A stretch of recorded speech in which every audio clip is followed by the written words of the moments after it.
interaction with the academia, and everything is there. So we are basically a materials research lab located in, and my expertise in carbon materials, carbon and graphite. And I also had the ceramic, solar materials, and the soil gel coating centers. So anyway, thanks a lot from Hindustan University Management for giving me us opportunity to interact with the global leaders and those who are supporting. And whatever help from my side is required, we are ready to help you out. Thank you very much. Thank you very much, sir. HITS actually is also having many projects in material science, and we have scientists here. Probably they'll interact with you later, sir. Thank you very much for joining and helping us. Yeah. Dr. Madhusudan Paul is not yet joined. Okay. Dr.E.Bhaskaran, sir. Give the mic, please. Mic. 1 minute, sir. Mic.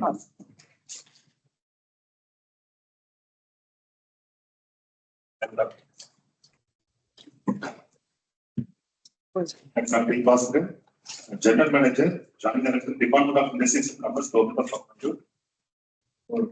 They are promoting micro, small, and medium enterprise. I am proud to say that I am alumni of this Hindustan College of Engineering, which was 86 to 90 batch. I did robotics and got just the project award for Directorate of Technical Education. Our founder, Dr. Perlis, has even funded for the project. I am very happy that.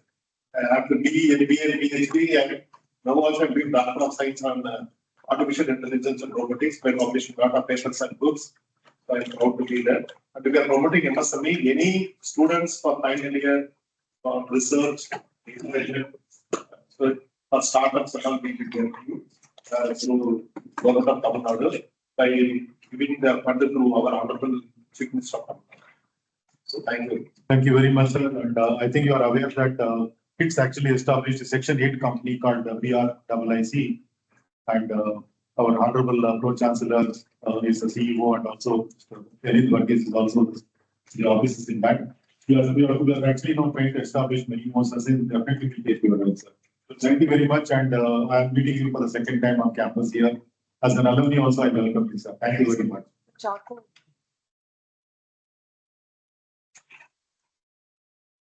Second, Chaco dance. Yeah, Mr. Chaco Daniel from USA, sir, have you joined? Yes, thank you. Sir, hearty welcome to you. Can you speak a few words, sir, please? Oh, yeah, sorry, I just joined a little late. So thank you for the invite. I actually work for Oracle, and I know Susan from my college days, and so I'm privileged to have got that invitation and contribute to it. Thank you. Thank you very much, sir. Hearty welcome to you, and we'll try to establish a contact with you further for more research-oriented advice from you, sir. We have Captain Hemant. Yes. And in our place here, we have a plethora of officials and as well as the professors here. So quickly, I think each one of you can say your name, please. This is Dr. Manoharan, Project Director, Project. Quickly. Sir, good afternoon to everyone present here, sir. My name is Dr. M. Krishna. I am Director, IQUC, sir. Quickly. I'm Susan Elias, Director Research. I'm Angelina Gita, Dean of Engineering and Technology. Dean of Aeronautical and Aerospace. And Professor Ganesan, Dean of Basic and Applied Science, as well as Additional Registrar of Physics. Pass it back, please. Back. Good afternoon, I'm Pushpamitra from Center for Clean Energy and Management. Good afternoon, I'm Dr. Badri Narayanan. I head the School of Management. Good afternoon, I'm Ramya Graman, working in the area of. Good afternoon, I'm Dr. Indra from ISBN Center. I'm Dr. Shilpa Sundar, Dean of Architecture, Planning and Design. And Dr. Deepa Jose, Head of Research at KCT College of Technology. Thank you, sir, and thank you the complete plethora of advisors here. I'm Dr. Sridhar from Indian Institute of Science, Ph.D, and I'm here as a Vice Chancellor. Thank you very much, sir, and hearty welcome everyone. Susan.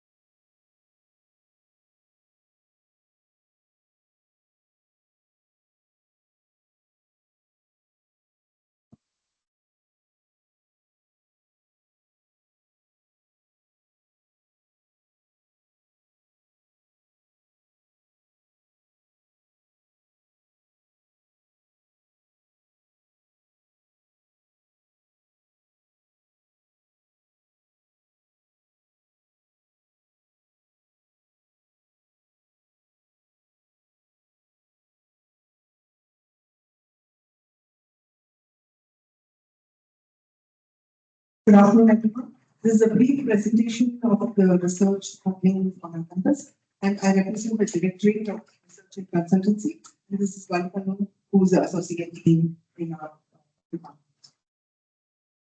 So I think the overview of the presentation will talk about the projects and publications that happened over the last 5 years, and then talk about some notable achievements of the past decades, and put forward a research roadmap that we have identified and we would like to evaluate advice on them. So, as mentioned earlier during my communications with all of you, we have kind of repositioned our research centers to be more relevant. We have 11 research centers now. The first one was inaugurated way back in 2011, and the most recent one was the Center for Hydrogen and Digi Health. So we have 11 research centers covering all the thrust areas of global importance as well as national. We also have 5 skill centers. Some of them have state-of-the-art facilities, one of a kind in the country, and so on. So, moving on to the research achievements, I'd like to talk about projects that we have completed, mainly to highlight the strength of our technical competencies in various fields, the ongoing projects, some consultancy work, what we've applied for currently, and looking forward to some grant, and also the seed grant given by our institution. So the projects that have been completed are from various organizations, and over the last 5 years, we completed 25 funded projects from some DAE, several projects from DRDO, and international projects that Germany, UK, to a tune of 7.4 crores. We have completed projects. The ongoing projects, very recent entry is these 4 projects which we were very successful in getting from the Center of Excellence at IIT Roorkee and IIT Guwahati. Our Director of Projects, Manohar Sir, was instrumental in helping us to connect with the organization and bring these projects, which are Center of Excellence in Agri-Tech and also underwater technology. So these projects have just come in, and they are from IIT Roorkee and Guwahati. In 2024, we started off these 3 projects funded by Ministry of Mines. ICSR is also giving us a couple of funding. So 2023, earlier in 2023, we had again one project from NSTL, DRDO, ICSR. All these are ongoing currently. Some of them are on extension and so on. And 2021 and 2020. So the current ongoing projects are to a tune of 5.59 crores. We have applied over the last 9 months, starting from June. I have just listed here. We have applied 24 projects for about 25 crores, and some of them have moved to the next level of having a presentation and so on. We are hopeful of being successful or at least getting some valuable comments on our projects and so on. Again, most of these funding agencies have funded us earlier, and our faculty have very good rapport with the scientists in these organizations. Consultancy projects over the last 5 years, because we're well positioned here around the industry zone, we completed about 19 and for a tune of 40 lakhs, and currently 3 projects are on. We have our Directorate offers Ph.D. programs, and this is the graph indicating our enrollment over the last 5 years. We have been getting students in various disciplines, and if you see, the most popular is science, engineering, technology, and followed by S-BAS, which is the basic sciences, including physics, chemistry, and so on. Following that, there's a good demand now in liberal arts, and also management is also very popular in our institution. this is a degree awarded in statistics. Last year we awarded 45, and this year we are expecting about 65 to graduate. The publications of our faculty over the last 5 years, including now UGC care is removed, but including UGC care, we have 2,140 publications. And in the last 10 years, you see, we have both Scopus and Web of Science, both of them are important in rankings and so on.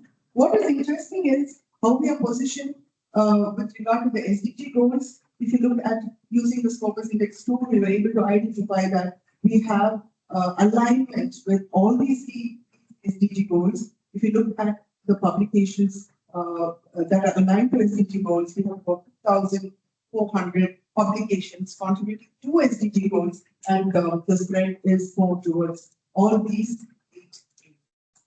We have also top 2% scientist, Pushman Mitra is here, and she heads the Center for Clean Energy, and we have other top 2% scientists, and they are from different disciplines: chemistry, tech, electronics, and aerospace. Patents, we have right now 5219 patents granted, 113 patents granted, and we are now focusing on commercializing and licensing and doing a tech transfer. Three of them right now we are in discussion stage. One is with NIOT with Butterfly. That's a very interesting product because it's a domestic pressure cooker counting device for people with hearing impairment. So the third one is a digital intelligent grading, and these are in discussion stage, and we hope to commercialize many more of our patents. Seed Ground is another very encouraging initiative on campus. Phase 1, 21 lakhs was sanctioned. Phase 2, this is a picture of all those who received Phase 2 grant. About 25 lakhs was sanctioned, and Phase 3, we are positioning ourselves to receive about at least 40. We're planning to ask our management because, like what Sir mentioned, TRA level 1, 2, 3, we need, because it's easy to get funding from Center of Excellence. So the management is encouraging through such funding. So if you look at the seed projects that were funded, totally 25 projects have been funded for Phase 1 and Phase 2. And this is the kind of spread of broad areas under which, and there's a lot of funding which the energy and materials team have been able to get, followed by the environmental science, AI, machine learning, structural civil engineering, and so on. So these are where the funding is lying right now, and we're trying to encourage people from other disciplines also. A few notable achievements over the past decades, I would say we are entering the 40th year of this institution and of the engineering.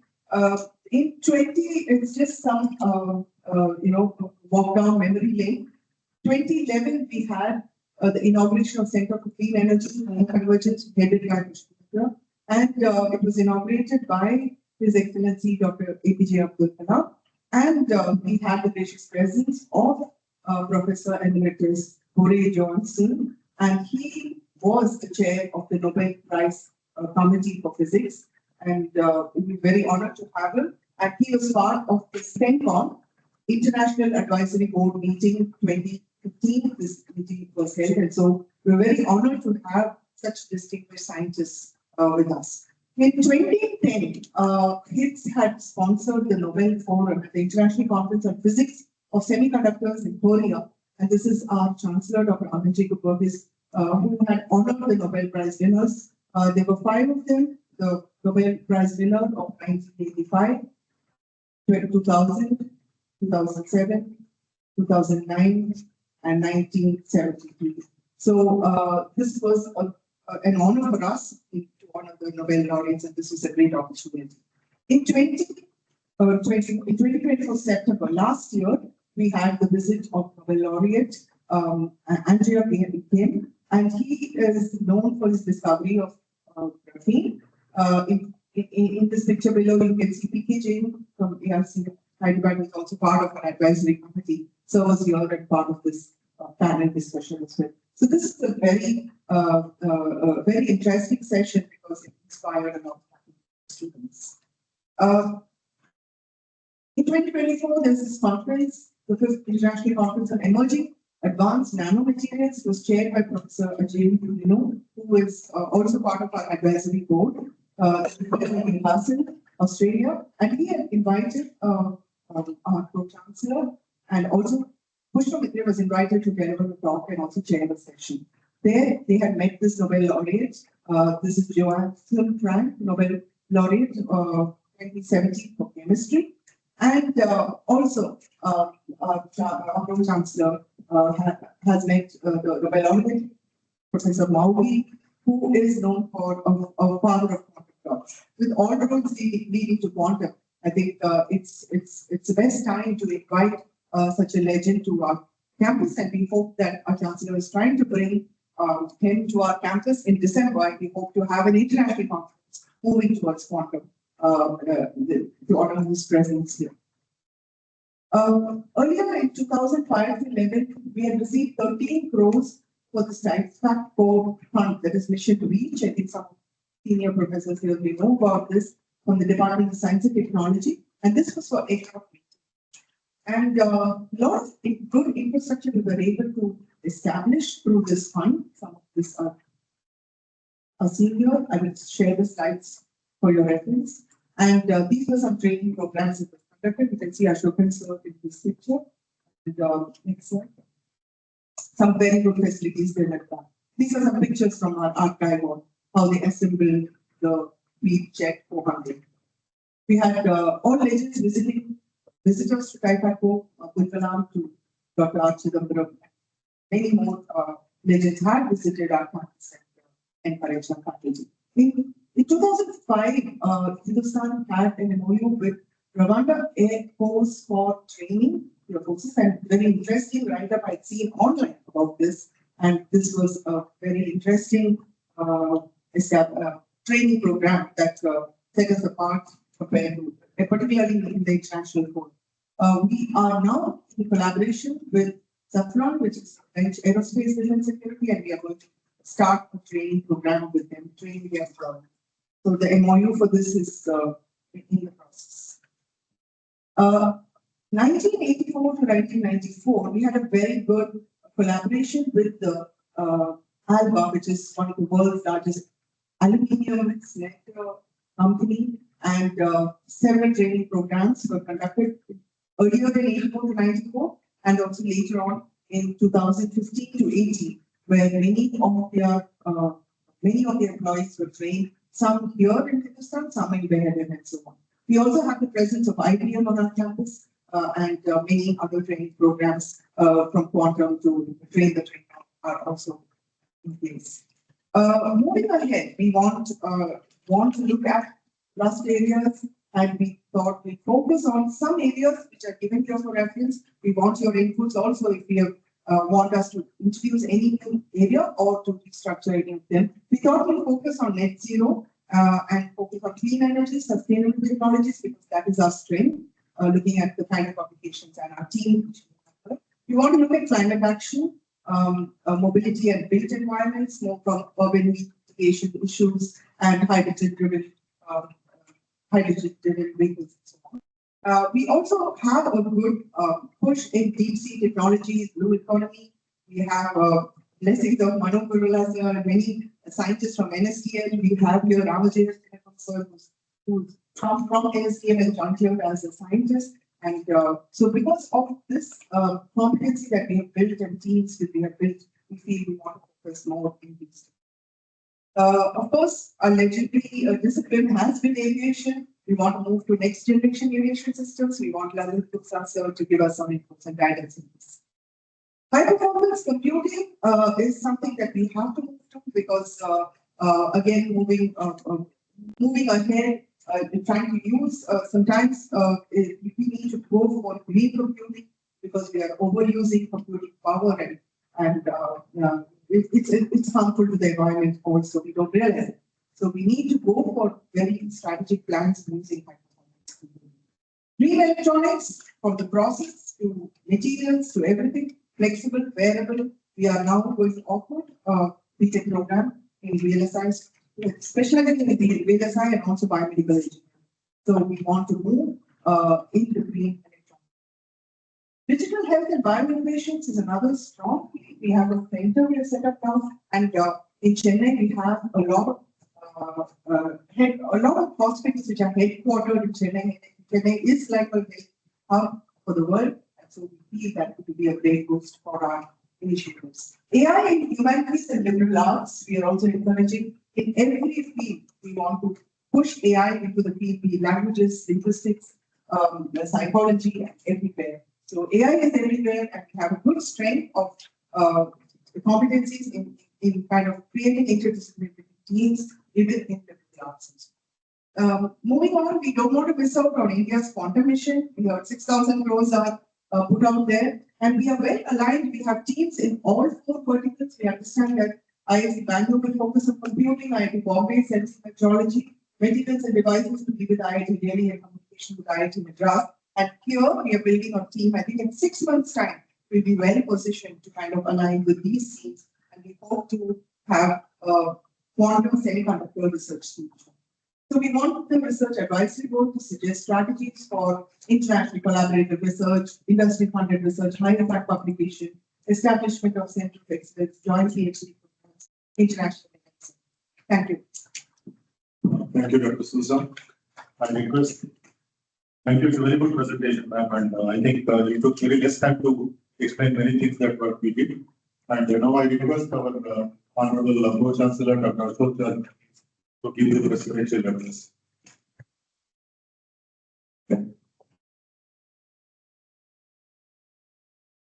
Good presentation, Dr. Susan. I think you have summarized the last, I would say, 3 decades into last 10. Good morning, good afternoon, good evening, and late evening to our friend from Seattle. It's a wonderful occasion that all the experts from around the nations have gathered today for today's Research Advisory Board meeting. And the team from Jaffna has put a small presentation, as you have seen, and the brochures of our department have been circulated. So, Give the mic to. I would like to welcome The mic fast. Chair. Pass it on fast.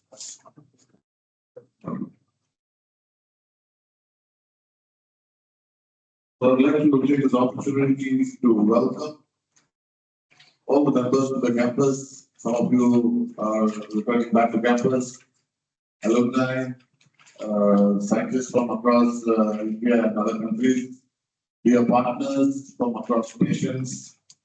Some of them have been to Hindustan a few times, along with their research scholars and students. And we have developed a great relationship with some of the partners who are attending today with us. The Tamil Nadu budget, as you all know, the state budget has been announced recently with more than 55,000 crores allocation. And the institutional development in the academics. More than 10 ITIs, training institutions are going to be established, 10 arts and science colleges are going to be established. There is a space tech fund for startups, a new global city for more than 2,000 acres, and semiconductor lab for 100 crores. So I think Tamil Nadu has a lot of opportunities for our youngsters. But we have gathered here to create opportunities. Let us support the government in all their schemes and provide the necessary manpower that the state has provided over the past 20 decades. Coming to research, as you all are experts, more knowledgeable than any of us sitting here. Knowledge creation, educational value, societal impact, reputation of the university, collaboration and innovation. Research, as you all know, is one of the cornerstones of any university. Over the past 4 decades, Hindustan has made tremendous progress in establishing impactful research. Our partners, especially with the Royal Academy of Engineering, UK, Newton Bama Fund, and needed much exposure. Another notable achievement was our joint project with the German Academy of Exchange, the DAD, on innovative solutions for traffic and safety environments. University of Leeds developed a low-cost assisted robot for elderly care. University of Leicester on autonomous robotic swarms related for disaster response. Royal Academy of Engineering and London South Bank University led to the development of the mobile wall climbing robot. The IURC of the European Union on adopting various SDG goals from many countries and bringing them to our campus and the local region. Defense and aerospace technologies, a partnership with RAB, GTRA, and the DRDO have been mutually beneficial. Energy and sustainability, we have made significant strides. With support from the CRB, we advanced in research and hydrogen development. The area of growing importance, cybersecurity, which includes the development of secure communication systems for defense applications and AI-driven threat detection models. The launch of our own Dr. K.C.G. satellite is scheduled to happen in July, hopefully, through the support of XR. Several of these completed projects align very well with our strategic shift towards emerging global research areas. We have initiated research in green electronics, next generation aviation systems, D.Sc and quantum semiconductor. Some of the major international partners who have worked on M.I.E. Hindustan over the past 2 decades are Violin, Airbus, Safran, who's the world's number 2 aircraft manufacturers, IBM, Volkswagen, Mahindra, Royal Enfield, to name a few. Our intellectual patents, with registered patents from India, Australia, Europe, have pushed us to the top 10 Indian private institutions. Some of our research labs and infrastructure seem to be one of the finest, as authenticated by many experts. Scientists who have visited our campus. Over the next decade, team research in Hindustan aims to focus on strengthening and equipping our faculty researchers' influence. Our group has grown up to be one of Asia's largest ecosystems in aviation and aerospace, where we need to expand now into space and its opportunities. We have more than 25 students and 2,000 faculty across our various campuses. Interprets this research output, which can count to pave way for new tech and society contributions.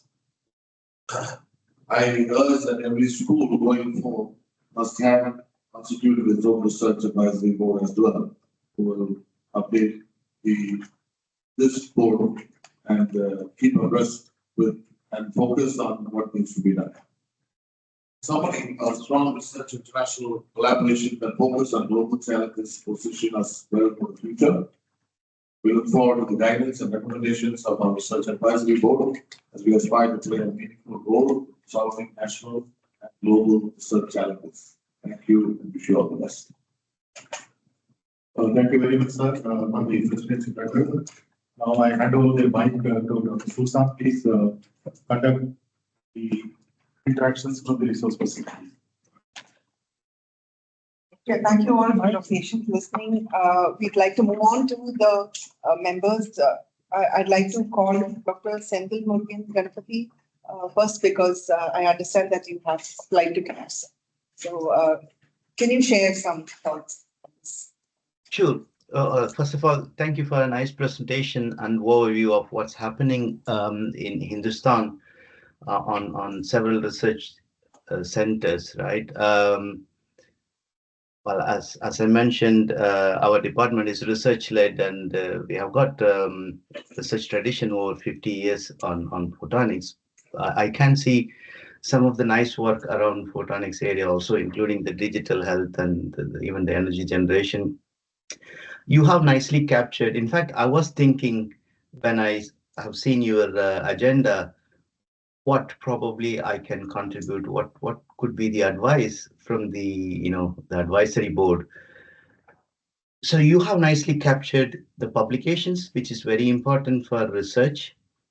I would probably comment that maybe you can push the researchers towards Q2 type publication, if not Q1.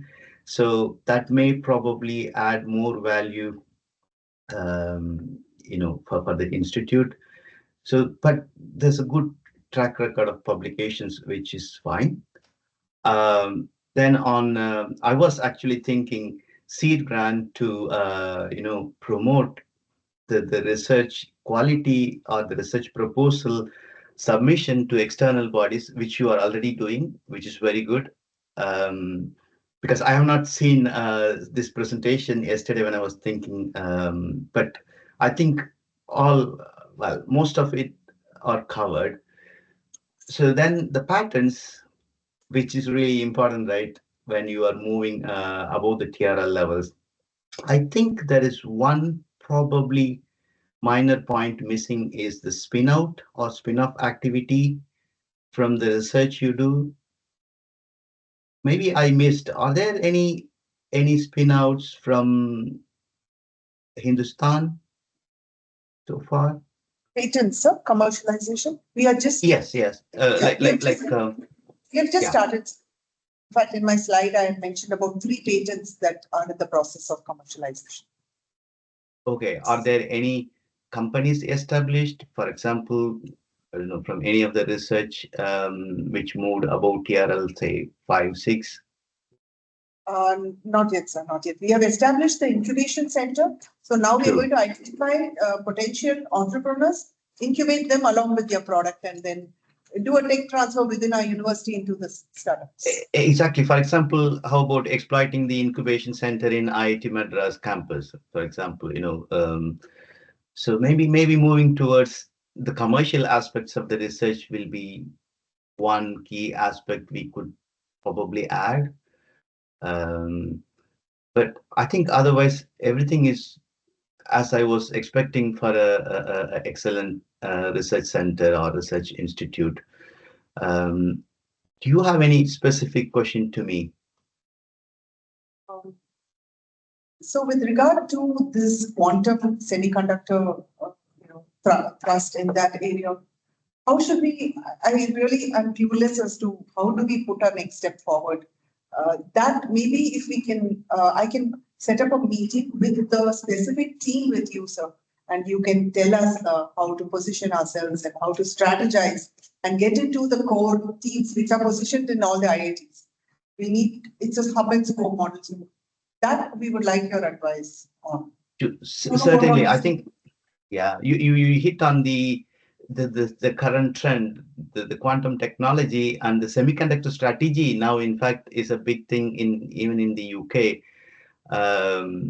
So I think we can establish some connection here and probably add some expertise. Well, I even though I work on or starting to work on quantum sensing, I'm not an expert on quantum. So as I mentioned, I'm mostly integrated photonic devices and its application in biomedical. But semiconductor strategy is very close to what we do. So we should probably take some offline discussion, and yeah, those two are, I think India has now got the quantum tech strategy also, right? There are lots of funding I heard from India also. Yeah, it's a good aspect to concentrate on. Thank you. Thank you. Can we move on to Chaco, Daniel? I understand it's late night for you, so you can give your thoughts and sign off if you want. Right, sorry, awesome. I couldn't hear you properly. Can you repeat, please? Sir, thank you, sir. I understand you're traveling to India, and if there's any plausibility, please drop by to our university. Oh, yeah, certainly. I mean, Hindustan is very close to me. I mean, close by heart, not by distance. So I know Dr. Ashok, Dr. Anand, and the whole group. So thanks a lot. And yeah, I'll probably leave in the next half an hour to Heathrow. So please don't mind if I leave sharp at 8. Thank you. Thank you. So Chaco, you're the next who can sign off. Right, awesome. Hopefully you guys can hear me. You guys were having a little delay when I was hearing you guys, but hopefully it's okay here. So thank you for the opportunity. So like it's truly impressive to see like your like Susan, your deck where you talked about like over 100 patents, 4,000 publications. Like I was like, wow, that's impressive. And then when you started talking about your projects, which are like across like there's so many industries, aerospace, if I can remember, energy, biomedical, AI. That's just pretty impressive that you're sort of pushing the all-roundness of it. So maybe I will focus on maybe the top 5 things I feel as a institution looking forward and keeping the students, I guess. Things which I would have been looking forward to in our institution when I was in India. So maybe that's the way to look at it.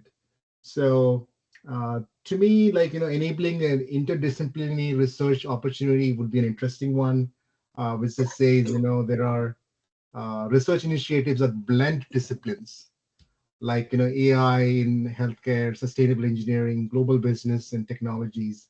So then what happens is then you're equipping the students for real world complexities and builds the students' ability to think beyond the silos, because everyone starts to think in silos, and that's typically not the way industry operates. And so that may be something you can consider. The other one, Dr. Senthil talked about, focus on the emerging technologies like AI, quantum computing. He talked about the semiconductor strategy. Biotech is an interesting one. Renewable energy will be another interesting one. And I feel that these are the ones which would be like future of the global industries at this point. Then the next thing maybe, there's a lot of data. This data is king at this point. So I would say there are things which you can do, focus on the digital and data literacy, if you will. So the students can be focused on the cutting edge digital tools and the data analysis pieces of it, because that's where a lot of these people keep thinking about LLMs, but behind the scenes, that is what it's doing, right? Making some sense of data. And then you already do a lot of global collaboration partnerships, so I don't need to just talk about that. And then I think just plus one to what Dr. Senthil said, the entrepreneurial mindset. So if you can push on and promote the innovation focused programs where students can commercialize their research and develop solutions with real world applications. So at that point, you just basically are going to force multiply your effectiveness.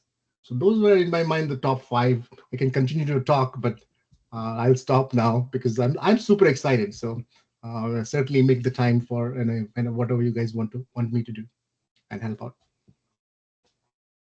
Thank you, Chaco. I'll set up a talk when you come down to Chennai next time. I'd like you to meet and interact with our students.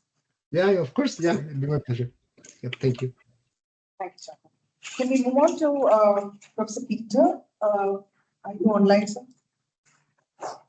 We'd like to hear your thoughts. Yes, thank you very much.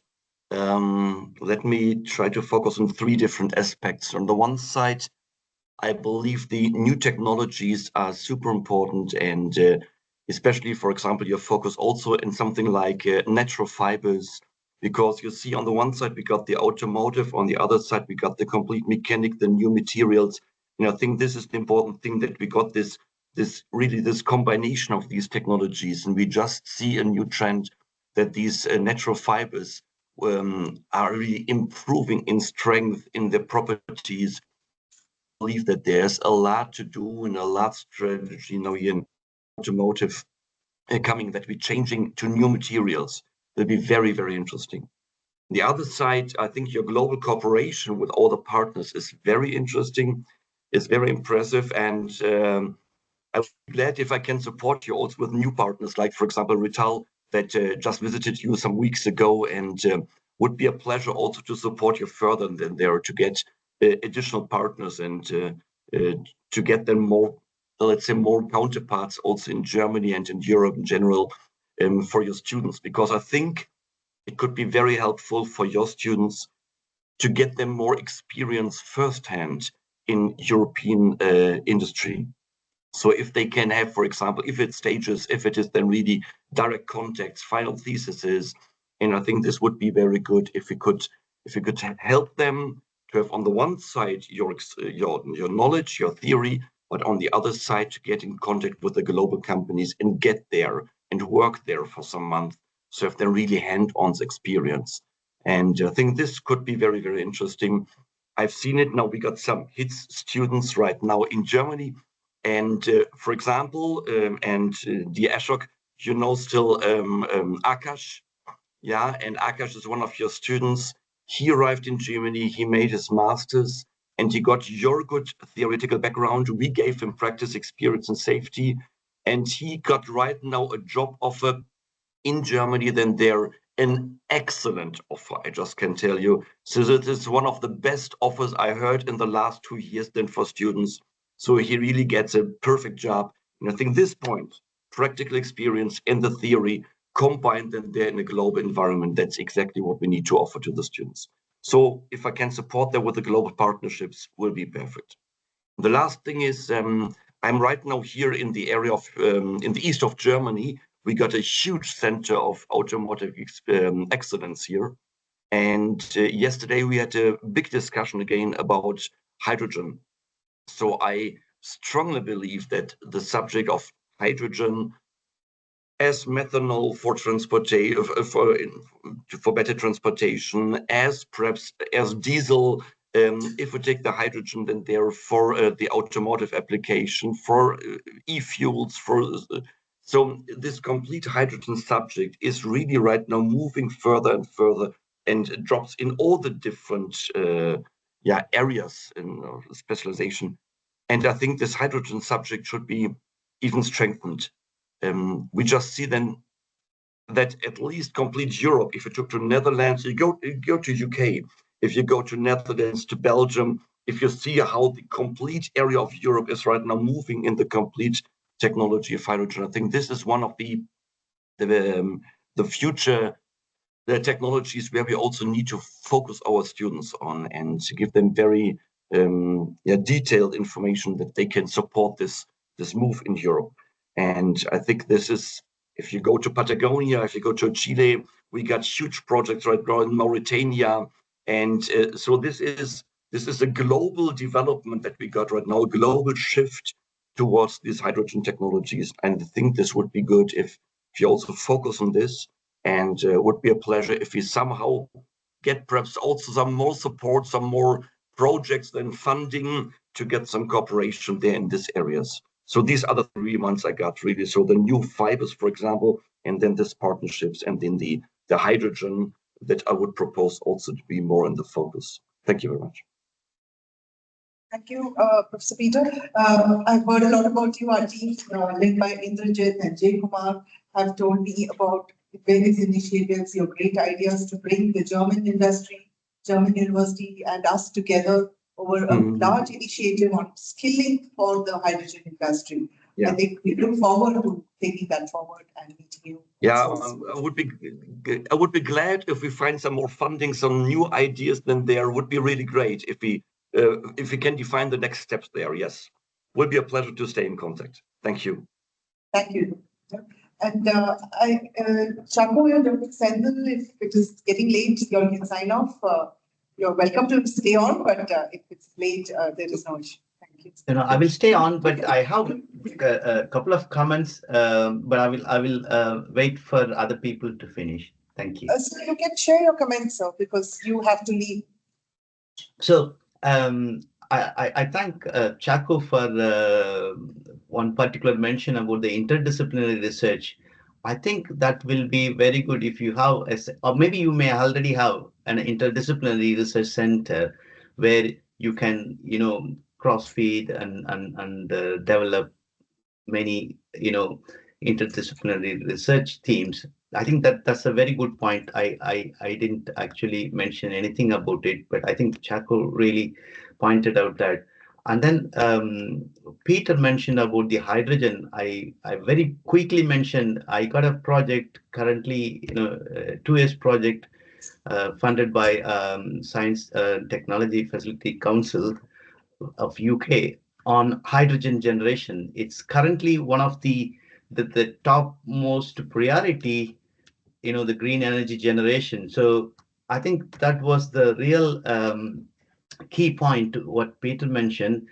I visited CGCRI Central Glass and Ceramic Research Institute in Kolkata in January, where there is fantastic research going on, both fuel, hydrogen generation as well as fuel cells. So they generate hydrogen, use hydrogen to make fuel cells. So there are lots of good research happening within India. In fact, I just submitted a proposal last week, an exchange grant with CGCRI. So there are lots of things happening on the green energy generation, especially hydrogen.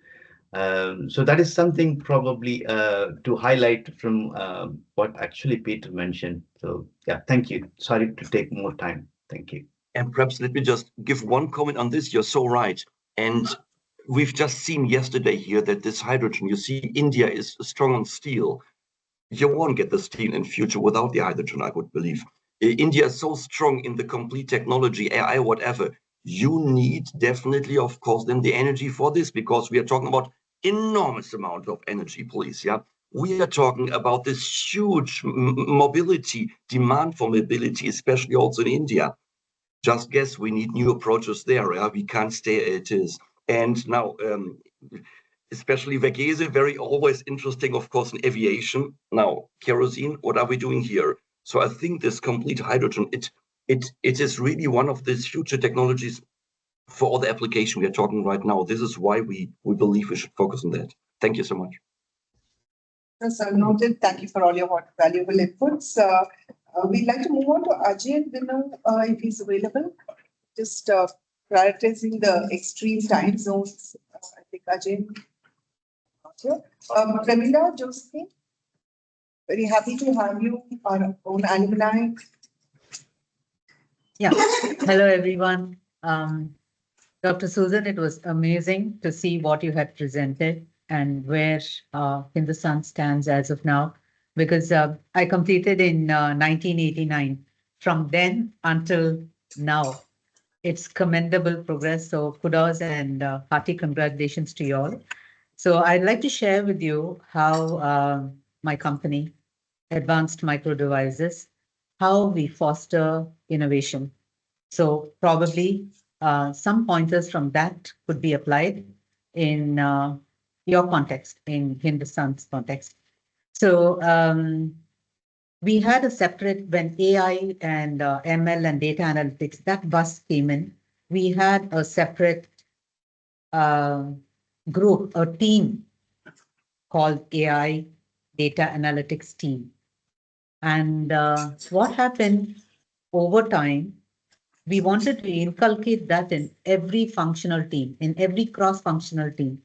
As AI, ML, and data analytics became important, we wanted to inculcate that. So as Chapo and Dr. Sendil and they were mentioning about interdisciplinary, right?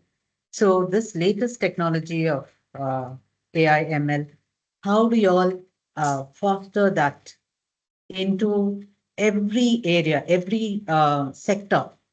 Like, so we have like Hindustan group of institution is like 7 to 8, right? How do we foster this? How do we get the students ready to face the AI, the transformation, it's globally, AI is globally transforming the world. How do we do that? Do we have certain plans or certain strategies to make that happen? Because that if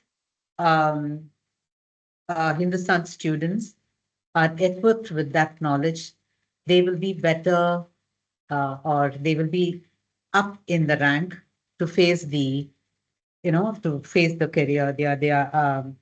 So that is one. The second one is what our company did in the past 5 years is, so in Singapore, we have 2 real good universities, NUS and NTU.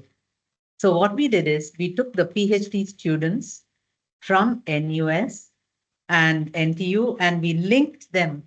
So they used to do their PhD, but they will be working on our company's projects.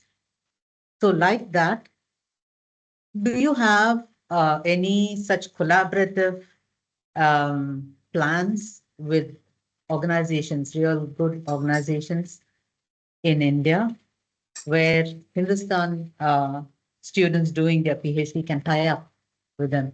Because it proved to be really useful, both for the students as well as for our company. Because our company started seeing like young blood, the way they think, it was pretty different. So it was like a win-win situation, right? That is number two. Number three, I wanted to share with you how AMD fosters innovation. So normally in the career world, people just come, work and go. But we wanted to foster the innovative spirit because we felt that it will definitely help in, finding out new things, like, in innovation, and then in publications, international publications, which normally is not the mindset of a career person in a non-educational sector. In an industry like a semiconductor industry, it's like a firefighting mode where you hit the targets. But in that journey, how do we inculcate the innovative spirit, right? So what we do is we have conferences.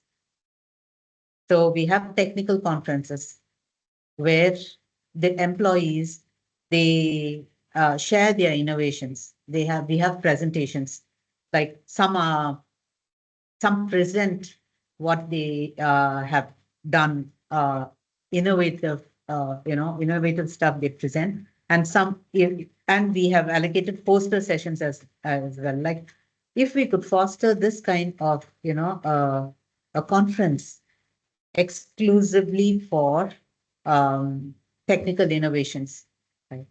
And we have the best paper award, and all those will be motivating factors. Like, we are almost indirectly pushing the students into thinking that way, having a innovative mindset. And as they said, interdisciplinary, it can involve like collaborative projects. We can give awards like for projects that foster collaboration within different disciplines like that. So thank you. These are the three I wanted to share. And yeah, next time I visit India, I definitely will come over to the university and share whatever I can with the students. Thank you, Pramila. I think Thank you. it's very valuable. I mean, all we were actually formulating all these strategies, and you just kind of endorsed all of them. And I think the next time you come to India, we will have a presentation by our PhD scholars. You can review and give your inputs as well. We are planning an expo, plan to give them awards. Everything that you said is on the charts. We'll keep you posted on, and also keep you involved in all those activities as well, as a mentor, guide, and so on, based on your time and availability. Thank you, Pramila. Can we move on to? Thank you. Yeah, go on. Can we move on to Manu Kurula, sir? Are you online? Manu Kurula, sir? Yeah. I may take 2-3 minutes. Thank you for the opportunity. Wonderful presentation that you have given, Dr. Susan.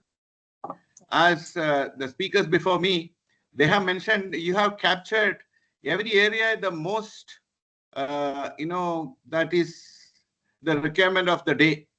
You have captured it quite well.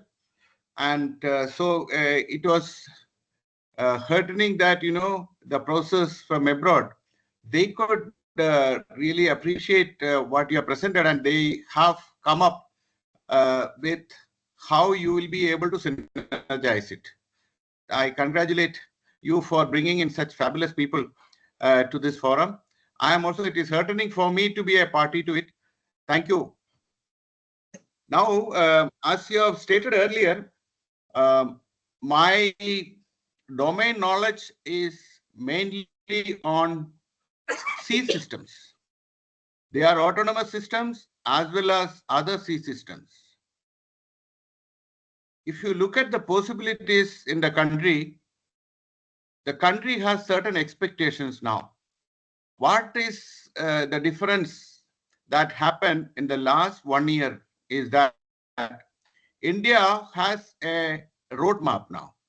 By 2047, we have to be a technology leader in certain areas. This is with a target of achieving a 30 trillion economy. So the way to this 30 trillion economy is the way for our progression for anybody. a 30 trillion economy from 3 trillion what is presently getting achieved is a tenfold increase in infrastructure and associated technologies.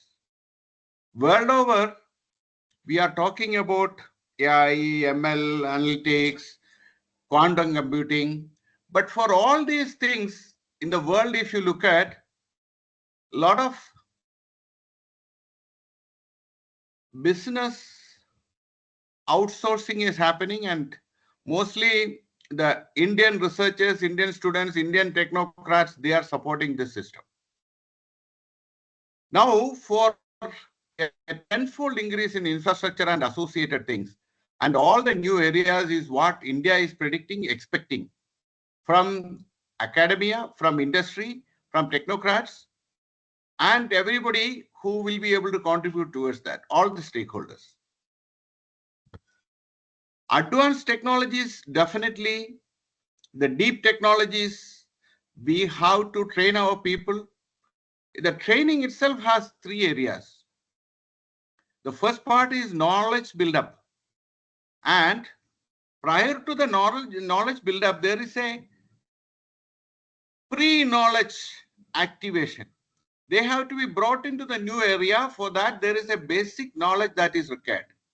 So the pre-knowledge and the knowledge and the post-knowledge, this both Professor Senthil and Professor Peter has brought out. The post-knowledge is how the knowledge can be transformed into a technology and an engineered system. This knowledge will make them focus their research towards it and bring in the positivity that is required for making or realizing a product. Professor Susan in her presentation has brought about, and the university, I think the Vice Chancellor himself has brought out that you are working on TRL level maybe from 1 to 6. But there has to be an effort to make it from 6 to 9, and that should not be a university effort. That has to be by a separate team. Now, this team, which is non-existent in India, 6 to 9, somebody has to transform whatever is there in 6 to 9. Researcher can very well come up to 6. University can bring it up to 6. But 6 to 9, there is no mechanism in India right now. This mechanism, if the university owns it, you will be the winner. The university can introduce this system. This system can be done by making a new generation of technocrats who can directly work with the industry. In this, I am very happy that Madam Josephine has brought this point that the industry researchers work in the university, or the university researcher is getting an offer from the industry that the industry will support the research in the future, not at the time where he's getting a PhD, but to continue with his research, he'll be able to associate with the industry. So this sort of an in-between, taking any work from TRL level 6 to 9. This is a new area. So towards this, from DRDO side, we have set up some defense industrial corridors. One is at Chennai. So another one is in UP industrial corridor, technology corridor. The government is willing to spend money on industry and for upskilling the people. But nobody has taken over this meat. There has to be somebody who is coming up and taking this meat and upskilling the people to work on these advanced areas. Quantum computing, when the world is working on that, when the quantum computers are there, there are a lot of software, lot of apps, lot of associated things that has to be in place. So like the mono fonts what we use has been replaced. That fonts cannot be seen. Like Ambassador car, people will be keeping it at the shed. And at that time, only quantum computing and associated things only will be there. So most of the people who are trained in those areas should be from Hindustan University. So their meticulous planning is required for this. Seeing something which can happen after 5 to 7 years and training that people, trainers, leader trainers you should produce. So this is a very essential thing. Rather than going what is right now there, what is in the future, you have to train the people towards that. So this has to be captured and this should be addressed. Now, about underwater. Actually, Government of India has brought in many programs now to make this economy into 30 trillion. One of the main thing is underwater domain awareness. In India, all the industries who are working on this, most of them are bringing their systems from abroad, bringing their experts from abroad, bringing all the knowledge that is their experience that is from abroad. And there is no system to capture these things and harness such knowledge in the country. This, I'm talking about underwater sensors, underwater systems, and for analytics. I think Professor Senthil was also mentioning about a lot of data that is available, but you have to have a system to use those data in a manner which will tomorrow make it worthy. This system has to be captured. It is possible, data is available, only you have to have a way ahead. I think in this direction, I again appreciate Professor Susan for capturing most of the areas.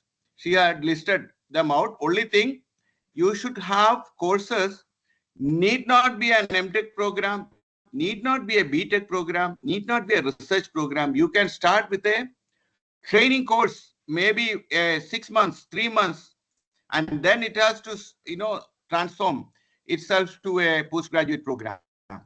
Skilling of the present day experts into this new, taking them to these new areas.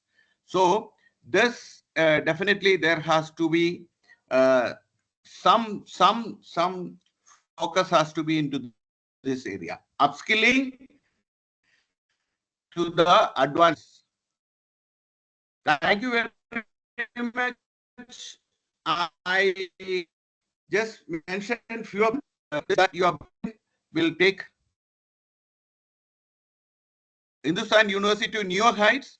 I'm sure the people who have spoken before me, whatever they have talked, I also acknowledge and I really support them. And I'm sure the other speakers also may be bringing out similar possibilities.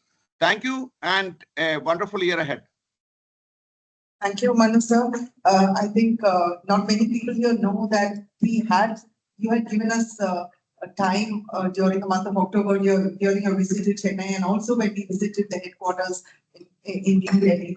You gave us so much of time and you gave us so much of advice, and that's how we were able to reposition ourselves in every field. And I think all of us would always go by your guidelines in aligning with the national mission and so on. We are very fortunate that Chennai is a defense corridor, and we are very much aware of how we should be taking the steps and aligning with that. And I think I will discuss that in detail with you, sir. And with regard to the underwater technology, we are also well positioned to collaborate with the aquaculture. So when we talk about blue economy, there's a huge economy boost that we get from aquaculture industry. So they have given us a lot of projects to do, and funding is easily available in the field, they say. And I think we discussed all our strategies when we meet you in person, sir, more in detail. But I think the overall guidelines that you gave on pre, post, and the knowledge creation is something is a key takeaway for us today. Thank you so much. One more point which I wanted to mention. You see, one such area now with agriculture and other areas, wherein AI could be used. You see the causality, cause and its effects. AI with cause and effects. This is what is required if it has to be employed in agriculture and other areas, even medical. So causal AI, no institute in India is training. And if you can start it, it will be wonderful, because everything, a causal AI is something which has to be introduced immediately. That if you are a pioneer, that will be a shot in the arm. Okay, thank you. Sure, sir. We'll take it up. Thank you, sir. Can we move on to people who are here, Professor Kathmandu?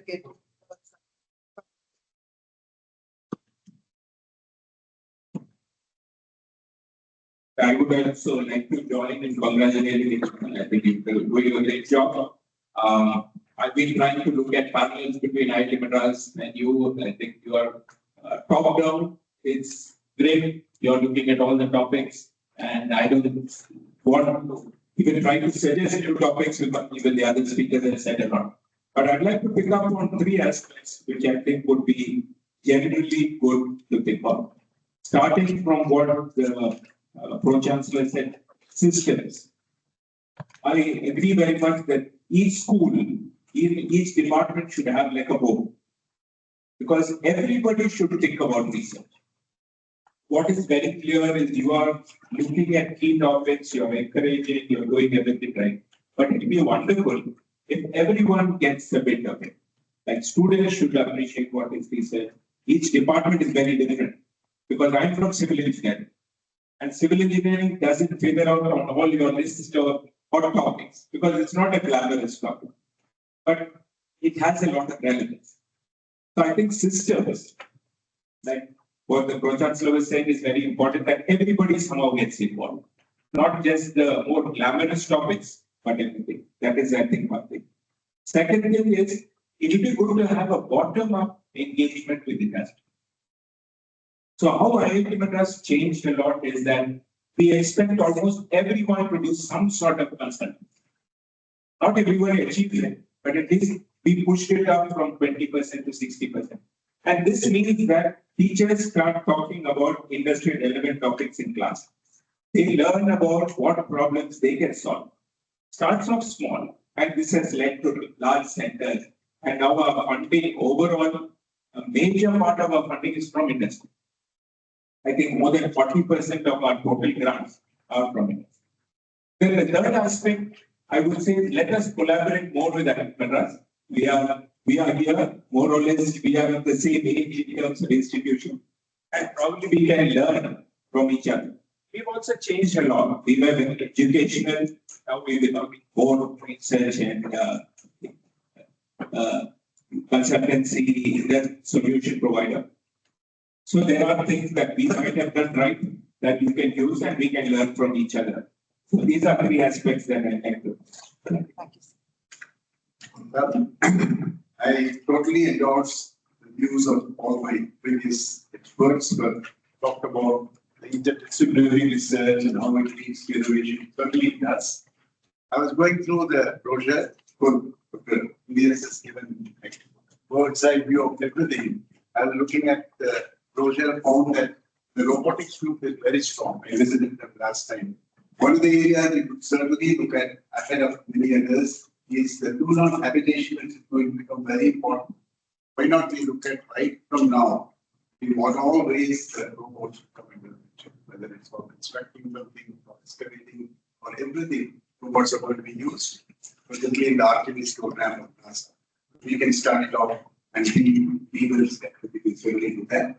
And I know that we have done a lot of job with the FIIPE, the deep learning models, particularly in terms of, I saw the proactive measures where you have used the NVIDIA systems for working with global hospitals, for example, looking at the speech analysis and trying to predict an early detection for some of the Alzheimer's and so on.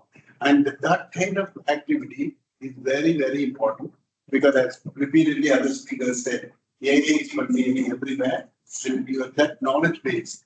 through this interdepartmental measures should percolate to every other place. They should interact with this team and learn more and more on the AI models. Of course, we are eagerly looking forward to KCW STAT as early as possible. It's very good actually the kind of vision plan there. And well, I think I'll be continuously interacting with you people and giving more inputs. Bye. Thank you.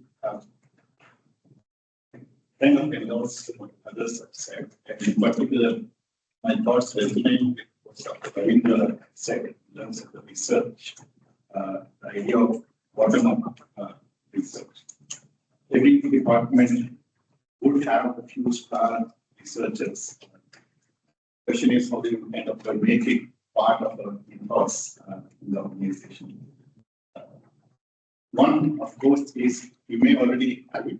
One of the things that we encourage is while you may have individual research agenda, but each department or a college to come up with a program of research, identify in terms of where their strengths are in the program of research, and encourage faculty to kind of fit their research topics within the program of research for the next 5 years. So the cumulative sense at the end of 5 years, we have something more comprehensive to offer.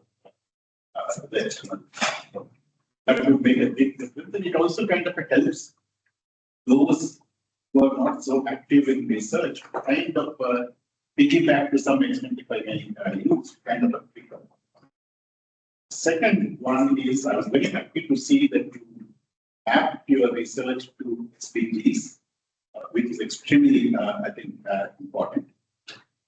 One of the things that I would probably also recommend is to map our research to India-specific challenges. Whatever we do, while we target journals, publications, and so on, which India-specific challenges are we trying to address, even if it is a very indirect way.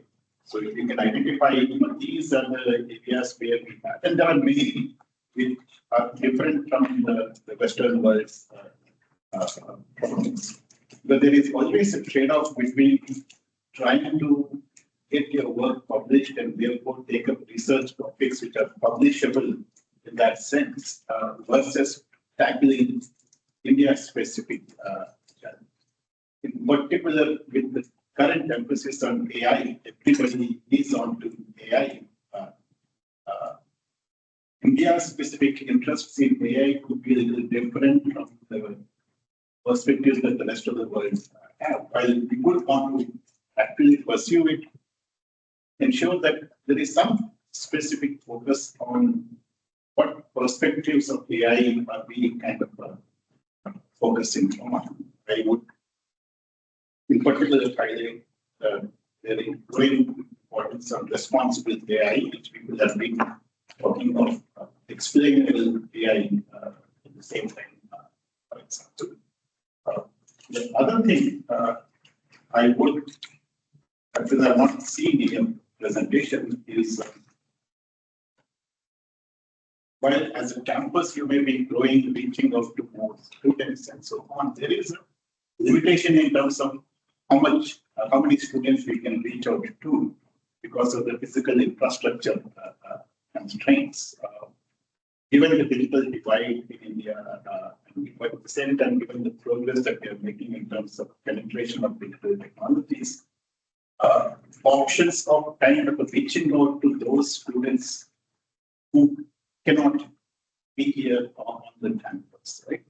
Move courses, for example, Swayam portal courses, for example, can be I'm not sure how much is being done over there, but that is one area where we can make a significant social impact. The Indian context means we need to do much more than admitting students in our programs.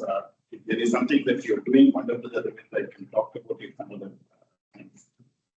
Just one word of caution, I would say, what we have been seeing in the Indian academic institutes in the past few years, the growing emphasis on research, the number of publications are increasing the focus primarily seems to be on the quantity over quality. And unfortunately, what we have also been seeing in the recent few years is the number of papers being retracted. India seems to be getting an unwarranted recognition of the number of papers being retracted. So while we encourage our faculty to do research, sensitize them on that, it's better to start from the beginning and extremely important. Even if there is one paper from the university gets retracted, that kind of remains the name as well. So focus on that part of it.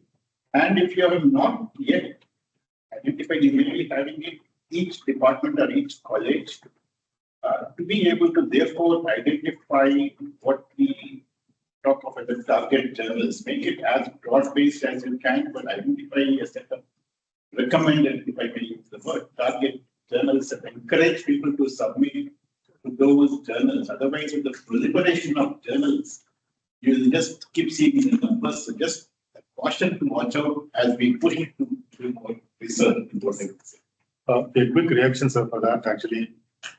We are encouraging the MOOCs courses here a lot. We are a part of NPTEL and we have made it compulsory, mandatory for teachers also, not only students. So every semester, at least one subject, we are actually making students to register for NPTEL. Teacher also will register. Teacher will also get a certificate. Student also will get a certificate, and there's a mentoring happening inside. Apart from that, we have established online, through the DEB, Distance Education Board from UGC. And that is also actually we are offering about a few courses and about 3,000 students are on board. And the concern which you said about Q1, Q2, actually it has been rightly taken on. And recently we have released a guideline for all our faculty that most of publications should be only Q1, Q2. And also more collaboration. Where we lack, according to me, is basically collaboration from international as well as industry resource persons into the paper. I think it will weed out many of those things which will happen. And fortunately, we are not in the list of retracted journals. So thank you very much, sir. Thank you. I think Dr. Susan has a very exhaustive presentation in which one of the upcoming areas has been covered, that is urban air mobility, which is going to, I think, revolutionize the civilization sector in the coming years. Second area, Dr. Sridhar has told, that is the own cutting edge technology. These two areas, I think they will find a future.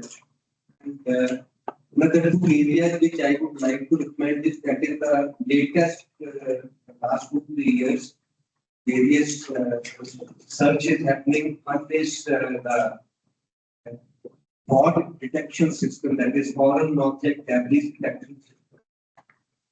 This is a new mandate given by ISO, which is the UN body governing the civil aviation sector world over.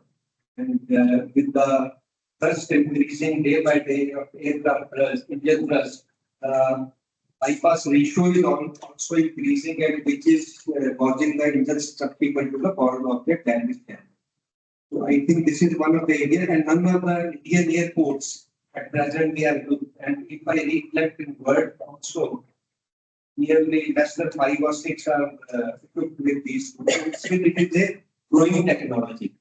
So I would suggest in case we can. It's the runway, the runway.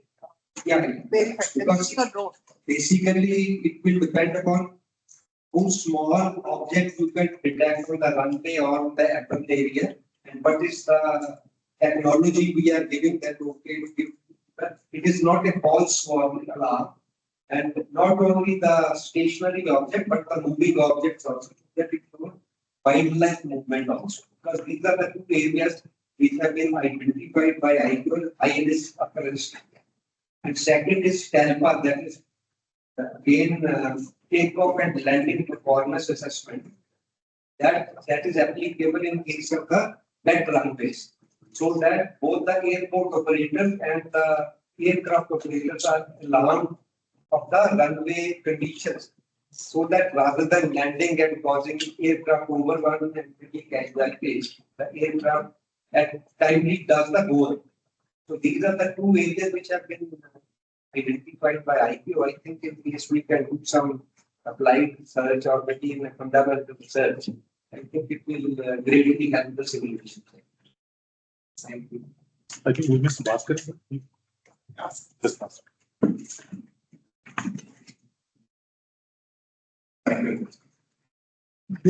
As alumni of this college, I did already said I did robotics.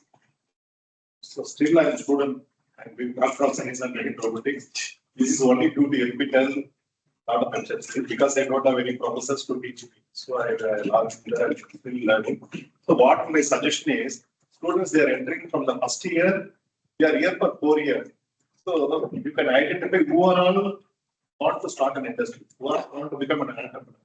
So that from the first year onwards, they will one side they will read B mechanical, side by side they will read on entrepreneurship also.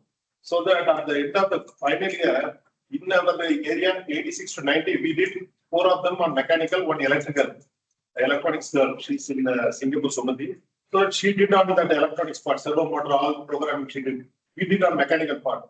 But instead of the 5 or 6 students joining and doing a project, single student should do a single project. Why means after going out of this college, they can start an industry. There's no need to depend on others. And they can apply for patent also individually. Now I can't apply patent for the robotics because all 6 are students. But now I am already got one patent on physically challenged vehicle. So my suggestion is from the first years, college can tell you what is your area, what is innovation. A lot of problems are there in India. They can take any problem, they can discuss with professors and they can do it in all areas. The SDG is a very good area. All areas they can take one problem. This industry innovation and infrastructure, that is a very good. And defense corridor, someone has mentioned that. So I am happy to say that Tamil Nadu is one of the state where it is selected for a defense corridor, like UP. UP and Tamil Nadu is the major one. All areas like Tiruchi, Madurai, Salem, and then Chennai, and then Coimbatore, all there, lot of things are going on, a lot of funds are coming. So students, once they finish the final year, in final year, we are giving 2 lakhs for an innovation. So any students through incubator, here in Hindustan, we have an incubator. So incubator should register with government of Tamil Nadu. We have VDI, Underdevelopment Development Institute. If they register there, so what any robotics, if they want to do, they need 2 lakh or 2.5 lakh. So we will do 2 lakh 3.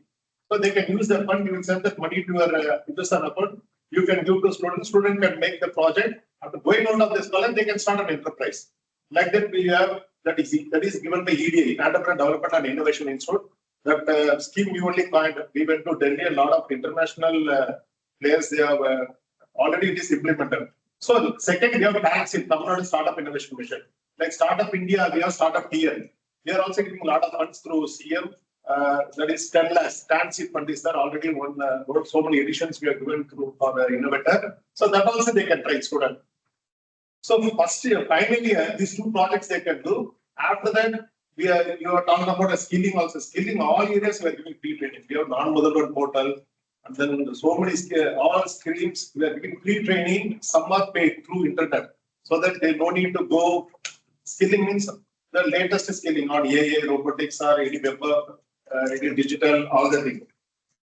So on the patent, you have said patent, Tamil Nadu government is giving 3 lakh.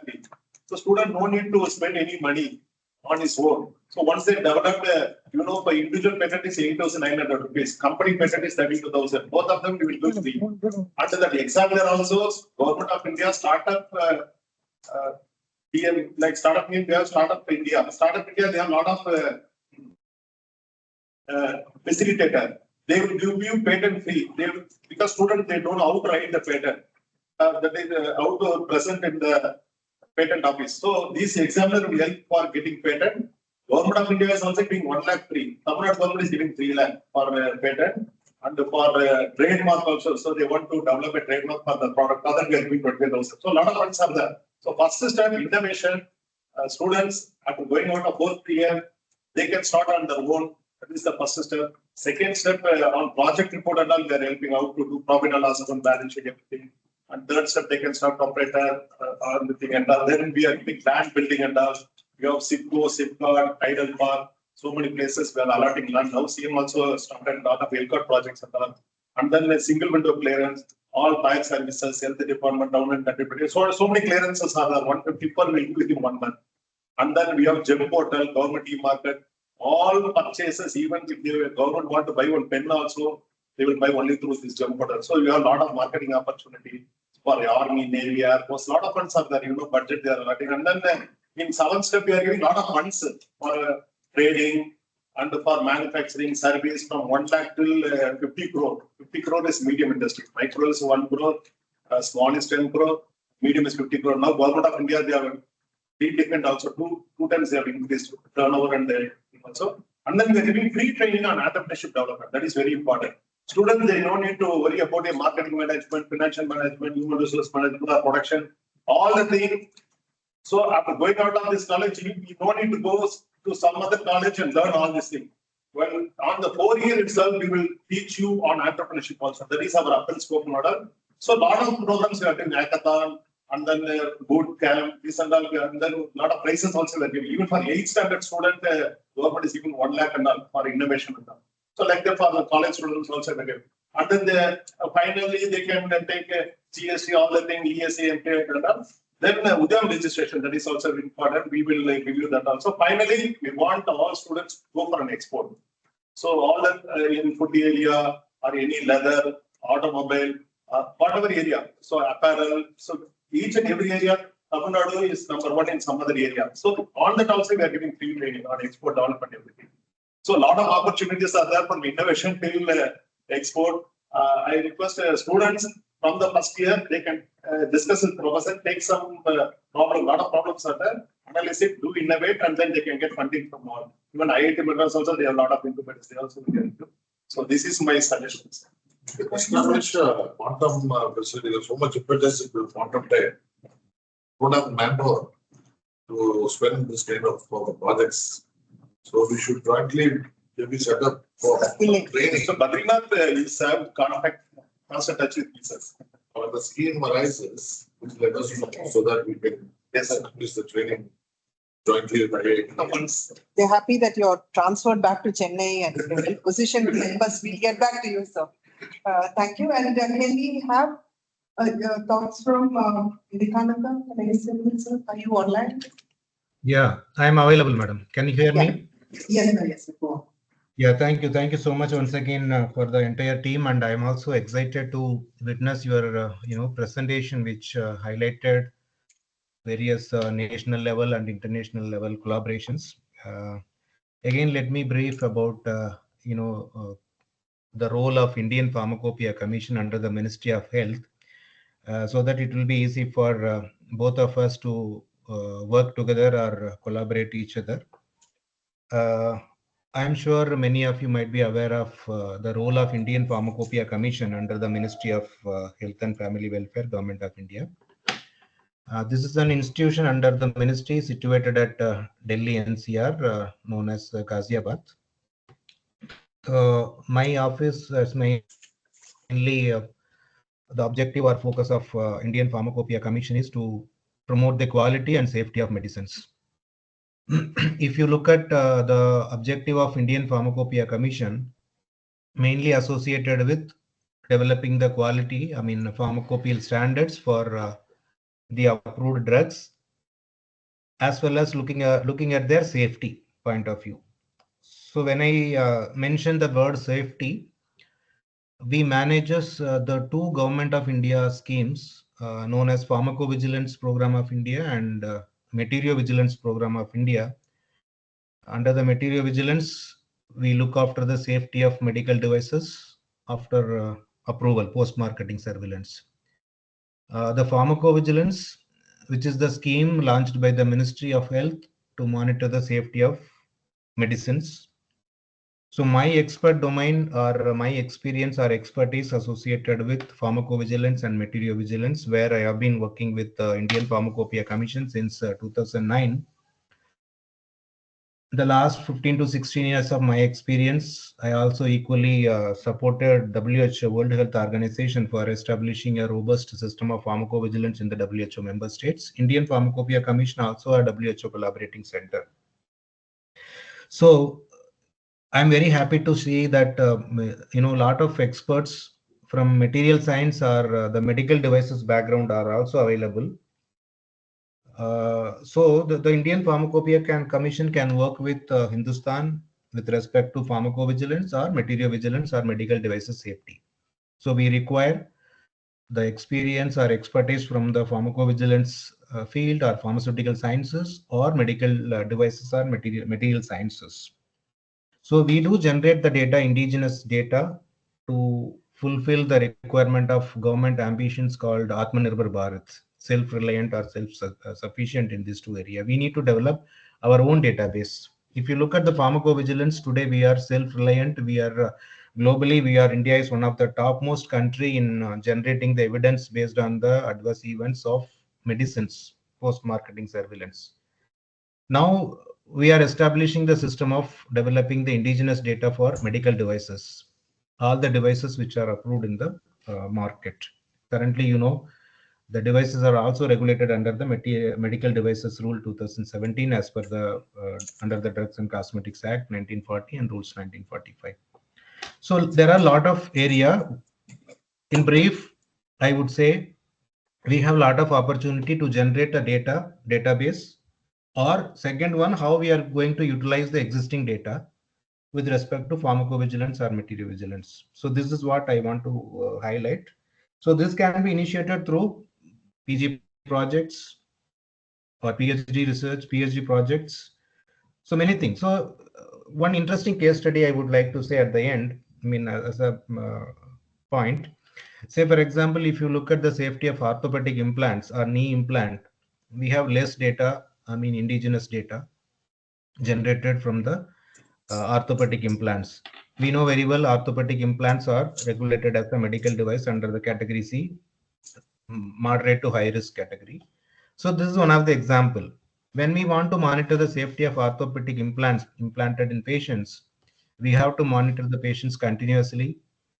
It cannot be done Indian Pharmacopoeia Commission alone. Certainly it requires support or help from the institutions like you. So that is what, it's a win-win situation. So we have to monitor the safety of such devices implanted in the patients for years together. So we need to generate our own database, India specific data.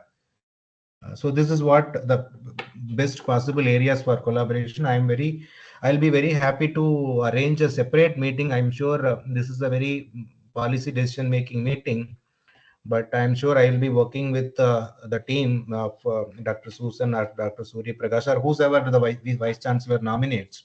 I'm ready to work with them, and we require a separate brainstorming session to identify such key areas so that we can succeed together. So this is all from my end. Thank you very much for the opportunity. Again, I'm sorry for I was not able to join physically. Thank you very much. Thank you, sir. I'll set up the meeting soon, and I think with the School of Pharmacy coming up, I think we should take up the bottom-up approach with your support very soon. Thank you, sir. Can we move on to E.K. Jain? So are you available? Yes, madam. Thank you. And in fact, when I was hearing it, when you speak in the later stage or later, most of the points, whatever you wanted to cover, is already covered by many speakers. And I'm really amazed, Dr. Susain, when you have given a presentation about your institute or your university. It was really a full, complete, versatile area you have covered. Generally, from a private universities, it is means beyond expectation in India. Like you have covered the national missions, the international collaborations. It is really a amaze for me. And looking after all sort of a possible things, what government of India is having a big initiation, like quantum mission, hydrogen mission. Your groups are having an impact on that. That's really a very great this thing. And as it was told, because when you are looking for such type of, anyway, your institute, your management is having a vision to take things forward, and you are already having some international collaborations and strategic partners. So as we are from ARCI, we are a materials research lab where we work on like a graphene materials. Last year you have arranged a Nobel laureate on the green. So like graphene is a material which can go into versatile applications. So we can always support if anything is required in a collaborative research, because research requires you can, whatever you do the investment, it is a very highly capital investment. because when you are looking for a high impact publications, you require a very high end characterization facilities. So you look forward for all those things, collaborations all over India, because many institutes are offering nowadays a collaborative, like in, I'll tell you, IIT Roorkee is having an instrumentation center where almost state of art facilities are there. If you, whatever you are having it, if you are not having it, you can always take their help. If anything is there required, you can take our help also. And I have seen that like in a collaborative research program, like ANRF. Now, DST has started a ANRF scheme, Anusandhan National Research Foundation. So where the funding is in a very high order, and where we also look for the collaborative research, where the multi-institutional programs are there. And like we can always help you out into our this mobility mission, hydrogen mission, as it was told by earlier speaker. We also work on the SOFC, the PM fuel cell. We are having a full mission program, and our battery materials. In fact, we are the one of the technology transferer who has transferred to a big industry, and now it is going to a big way. So this type of many research like coatings or laser materials or ceramic materials in aerospace, as it is cannot be confined to one type of material. It is a requirement of all multidimensional, multifunctional materials. So where the expertise of each various domains are required. So that is a really good thing that you have a very good wide range of expertise. I have gone through and Professor Son, I have interacted. He is very good in the research and other things. So that's a very, very interesting and impressive. If anything, already my earlier speakers, board member, co-panelists have told that they have offered, it is good and given the guidelines. But as I said, feel always for there is a challenge for a private industry. So you can take for like a short-term goal or a long-term goal. So you can divide your policies, short-term goals where immediately your activities, your expertise are there, where you can do that, and then long-term goals like quantum mission, as you have mentioned in your presentation. Quantum mission is almost whole India is getting involved. This is a big, massive program of a 6,000 crore rupees of government of India, and we are also part of that. So since we are part of DST, so we have little bit advantage of giving support to any institutes or something. If anything is required, so we can always there to help you out.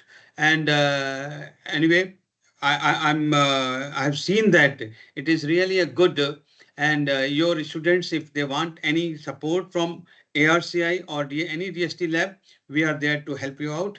And my best wishes to the whole management and the whole team, and those who are really taking up. It is really amazing to see all areas. I was not finding any area which was not there in your curriculum or something. So thanks a lot, and thanks a lot for giving me opportunity.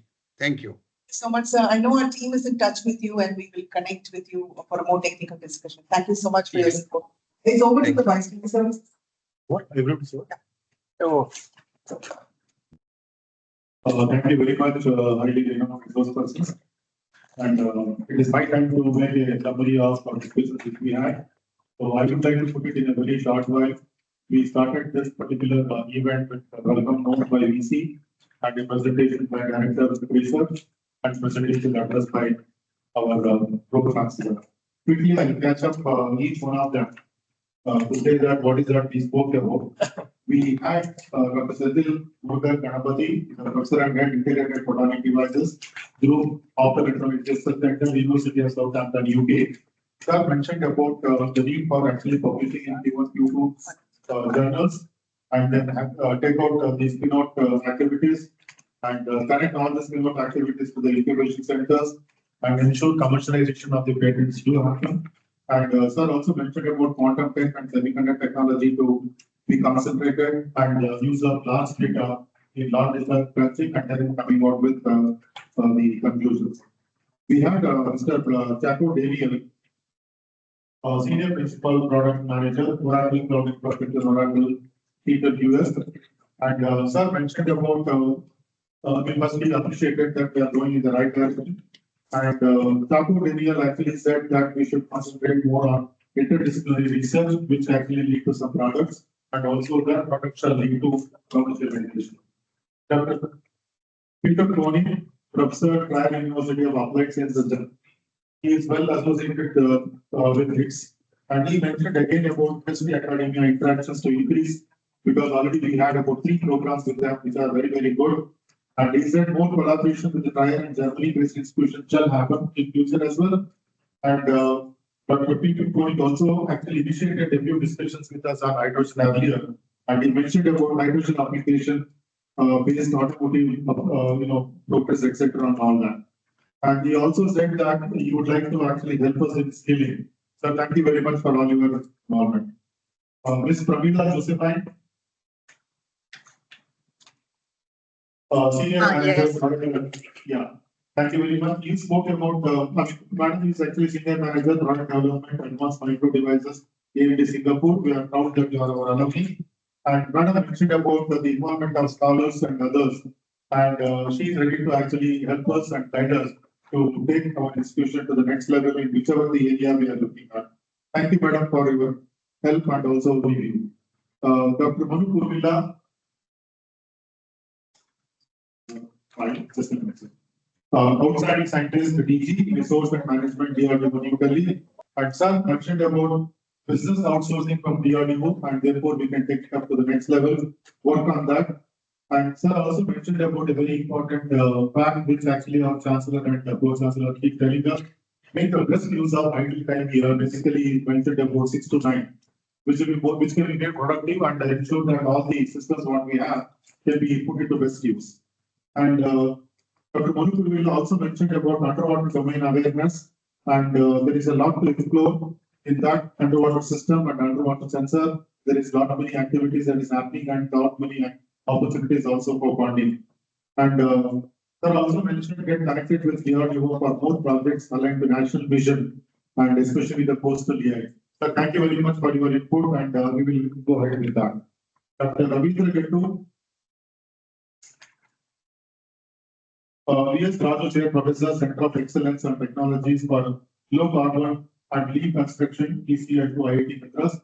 And sir had an interaction already with our students and the faculty here. Sir mentioned about developing systems as a whole, and he said that it's better to have a bottom-up engaging with industrialists or industries, especially this will help the empowering our faculty so that they get to know what is happening in industry and the same thing can be carried forward to the classes as well. And sir also mentioned about every teacher to engage with industries. We had one project called One Teacher and One Industry, and it took a backseat for some reasons which actually after COVID we wanted to revive. It was not possible. We'll take your suggestions and go ahead, sir. Thank you very much. Dr. S. Rangarajan, former Director, ISTRAC, Cyber Inside ISRO Bangalore. Sir, thank you very much for coming to us, and you had interaction with our faculty in the aerospace department. You mentioned about the projects on human computation, and you mentioned that there are not many projects that we can take it up. And our students actually have won several NASA hackathons, especially on the lunar and the Mars, the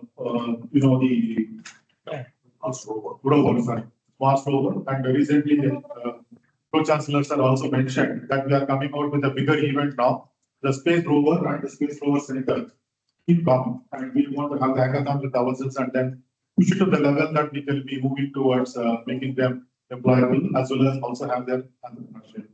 And you also mentioned about the application of technology and AI in healthcare, and that also will take up, and we have a few courses which actually coming up with that. Dr. Rajendra K. Bindi, and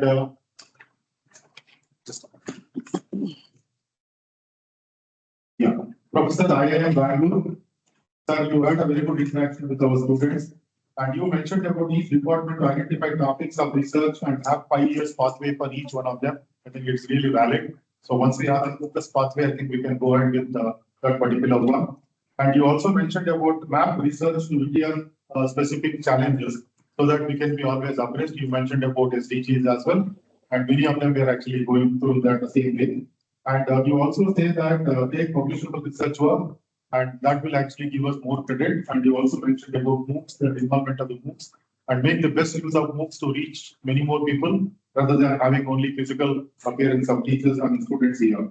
You also mentioned about emphasis on quality rather than the quantity, and you mentioned the danger of actually withdrawal of the research papers from some of the journals, etc. Thank you, sir, for all this input from your side. Dr. Lalit Gupta, sir,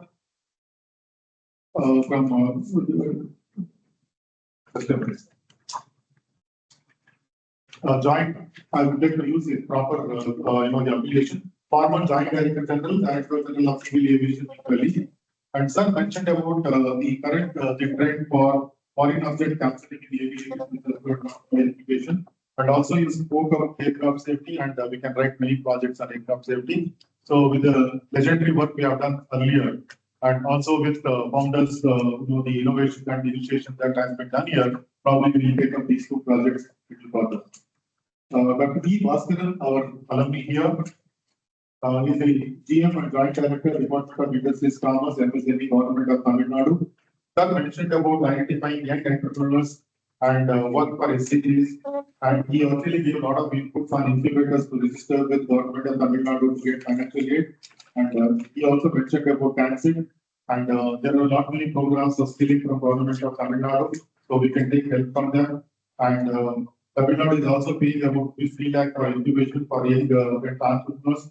And the free training is also being offered by Tamil Nadu for entrepreneurship, etc. and all that. I'm happy to say that already we have put one foot into this. We, we actually visited TANSIT and TANSIT also, and our students are actually onto the internship with these institutions. We'll take it further, sir. Thank you very much, and happy that you are in Madras and in Chennai. So we'll be getting more associations with you. Dr. Vivekanandan, Senior Principal Scientist Officer, Indian Pharmacopoeia Commission, Uttar Pradesh. He mentioned about pharmacopoeia initiatives that the government of India has taken up. And he also mentioned about material vigilance and medicine safety, which is actually a niche area that we can take it forward. He also mentioned about indigenous development of medical instrumentation, and there is not more things it is going through. Sir, we are offering B.Tech in biotechnology now. Biomedical engineering is also coming through. And with that, actually, we can focus on this. And already we are having School of Pharmacy. And with that, also, we try to get associated with you. You also mentioned about data analytics. We have our technology center with the computer center, which has taken a few projects on data crunching and data analytics using AI. Probably we can also motivate more our faculty members to take more projects on this. Dr. P.K.G., Associate Director, RC Hyderabad. Sir mentioned about collaboration with institutes having state-of-the-art system instrumentation. The point what he mentioned is about there are not many very expensive instruments that an institute cannot actually hold everything together. In such cases, we can have collaboration, and we can make use of these instruments, which are meant for basically for research, and make the best out of it. And Dr. P.K. also mentioned about the current hot topics, that is hydrogen, fuel cell, and quantum technology, and we need to get more expertise on that. So with that, we have come to the end of this session. And Mementos. yeah. Mementos. Thank you, Dr. Respected Pro-Chancellor, for the present. Just a minute, 1 minute.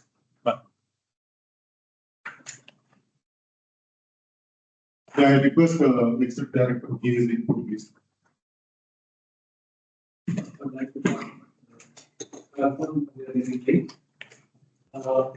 like to have all acceptance for very much to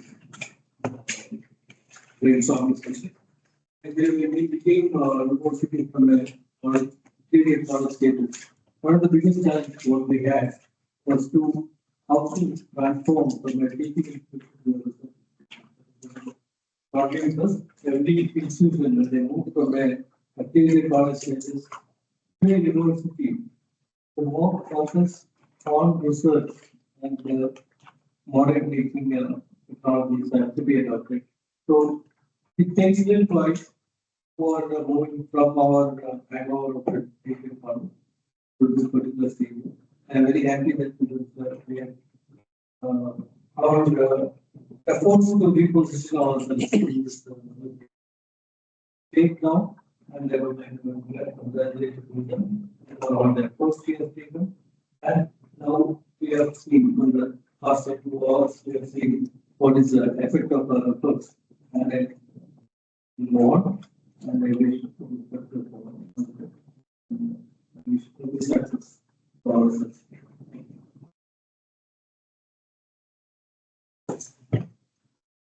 Any other input from any of the members here, please? If not, I think we can go to the next. Vote of thanks. Mementos. Moment. I would like to invite President Rojas and Dr. Bhaskaran, sir. Dr. Former Joint Director General, Directorate General of Civil Aviation.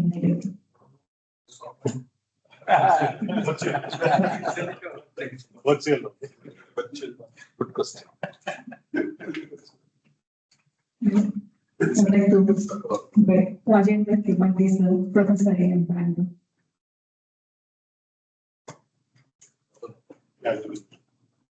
For the guests from online, we will be actually taking these gifts to your place. Thank you very much for coming. Please, Rangarajan, sir, former director, ISSN comments at ISBN.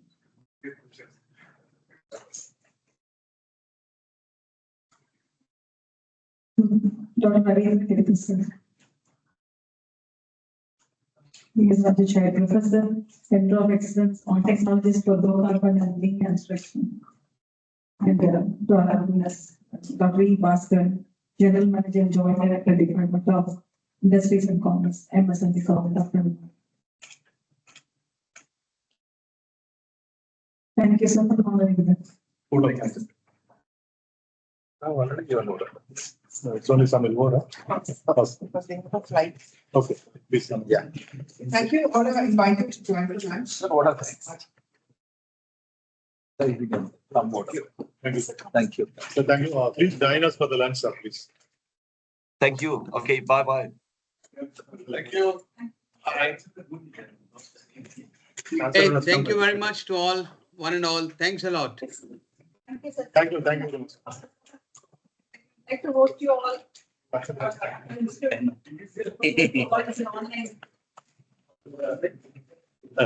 We are leaving. Yes,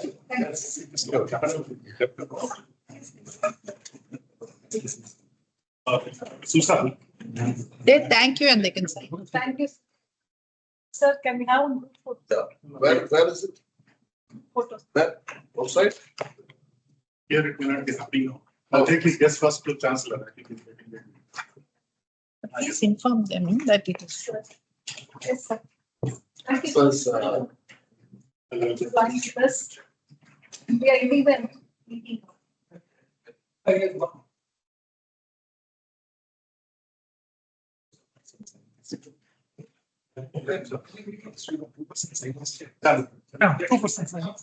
Please join us.